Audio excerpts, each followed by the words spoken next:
Yummy. All right.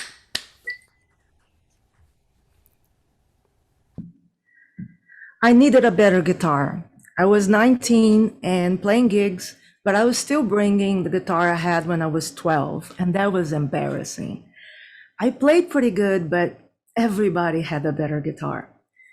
So I convinced my mom and to help me get this beautiful Telecaster, Brazilian made and with a rosewood neck and classic beige look.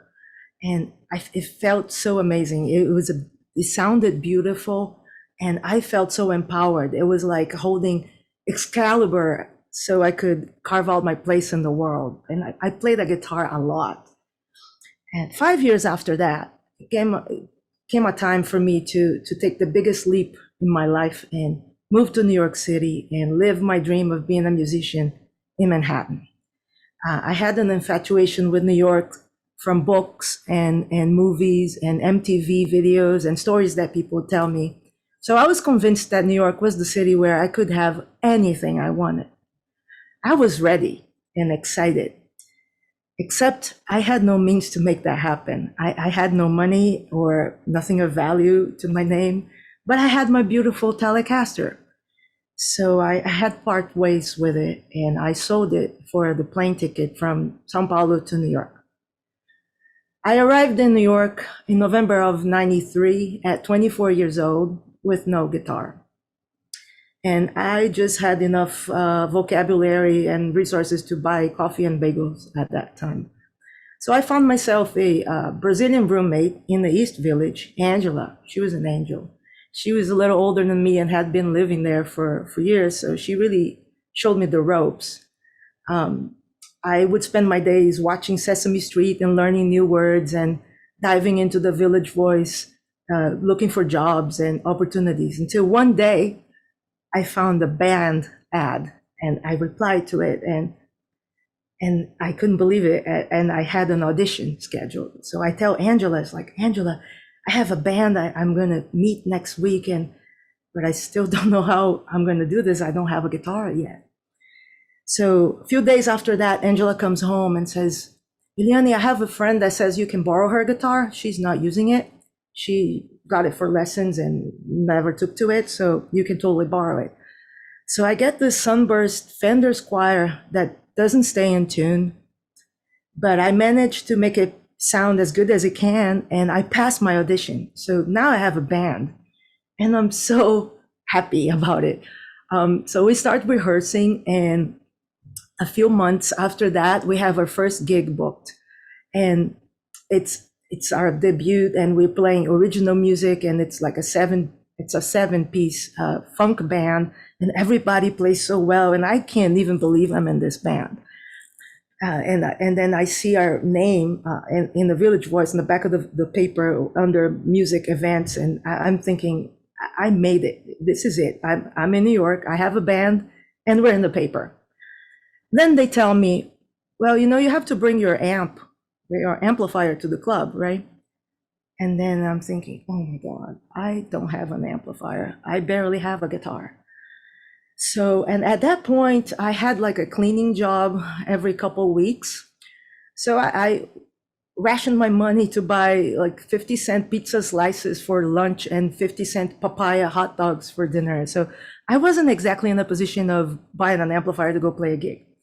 So I gathered all my money for the week, and then I rent an amp for the evening from SIR, like one of the big amps, bigger than I needed really, but that's all I had. So I come to the gig, and I'm feeling so proud. Like I'm feeling prepared. I have all the equipment I need, and we are well rehearsed, and we played this show, and it's super cool. Everybody likes it, and we're high-fiving, we're celebrating.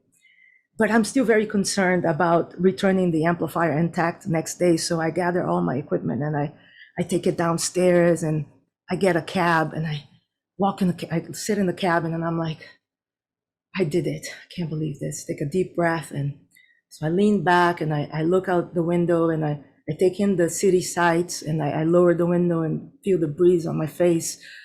We drive past Gramercy Park. I see the lights and contemplate what the future brings. It's a beautiful night.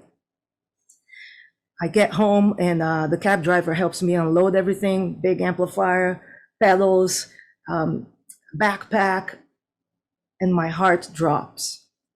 My guitar is not in the car. Then I realize I left the guitar at the club. So I am panicking because I have a rehearsal on Monday and I need this guitar. I need this band. They're going to fire me. So I go right back to the club and I get there and talk to the bouncer, say, hey, I just played the show here. I need to go in and get my guitar. I left it by the side of the stage. And he's like, oh, okay, go ahead. So I go in. The next band is already playing. It's loud. It's dark. It's chaotic. I go right to the side of the stage and I look around, guitar's not there. And I ask the bartender, she hasn't seen it. The waitress, no one's seen it. So I go back again. I look under the stage. I look on the stage. I go in the bathroom, look for it. I look everywhere. No one's seen the guitar. And then now I'm freaking out because I realize somebody took it. And then I panic even further because I remember the guitar's not even mine. So I go back and look once again and it's not there. And then I realize there's a room behind the stage. So I push the door open and this storage space, it must have been a kitchen. It's full of chairs and plates and equipment and cleaning supplies and junk and guitars. I can't believe my eyes. Under a pile of stuff, there are like 3 or 4 dusty old guitars that might have been props. I don't know. But I immediately identified the one that's the most playable and I just grab it by the neck, like capturing a wild goose. And I walk out of there in this blind zone. I don't even think about anything. And there's just adrenaline at that point. And I walk past the bartender and she smiles and nods. It's like, oh, you got it. I was like, yeah. And my heart's pumping and I'm thinking, are they going to stop me? So I go downstairs, I walk past the bouncer and he does the same thing. He's like, oh, you got it. It's like, yeah. So, and then I call a cab and I get in the cab and I am shaking, but I am so happy because I am still in the game. So in my life, I didn't always have the things I needed, but that never was an excuse for me not to go for the things I really wanted. Thank you. Eliane, great job, Eliane. Let's hear it for Eliane. Yeah. Eliane.